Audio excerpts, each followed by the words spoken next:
Lietuvos moksleivių sąjungos Plungės mokinių savivaldų informavimo centras ketina išsiaiškinti, ką Plungės žmonės žino apie sausio 13 ir jos įvykius. Ką tau reiškia sausio 13? Aš manau, kad tai diena, kuri yra nežmoniškai svarbi mūsų tautai ir tik tai mažuma žmonių jos svarbą suvokia. O tu suvoki jos svarbą? Žinoma. Labai šaunu. Sausio 12.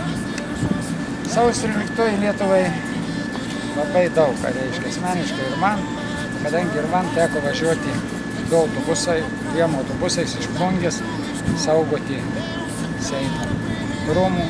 Iš tai jau buvom matę išpuolius, kaip automatų buožėmis omonininkai iš Minsko, iš Baltarusijos atvykę dalinys, kaip daužo buožėmis. Visa Lietuva praktiškai tada buvo ant tiek susijungusi, tiek patriotiška, kad ko negalim pasakyti dabar, prabėgus tiek metų. Prie televizijos bokšto, kaip ir buvo prie spaudos rūmų. Bet tai dabar būtų susivienyje, tai būtų labai puiku. Gerai, ačiū. Ačiū labai. Čia jau neužmirštuolis. Su kuom tau asocijuojasi sausio 13? Turbūt su vienybe, tautiškumu ir laisvės troškimu. Labai šaunu. Štai tau neužmirštuolė.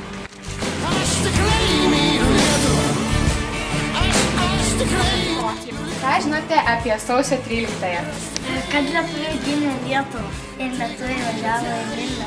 Labai šaunuolis. Va jums neužmirštuolės galimybės, prašau. Prašau. Labdien. Lietuvos moksleivių sąjunga norėdama paminėti sausio 13 įvykius, tiesiog dalino neužmirštuolės ir skatino mintis įminti tos įvykius ir... Prašau.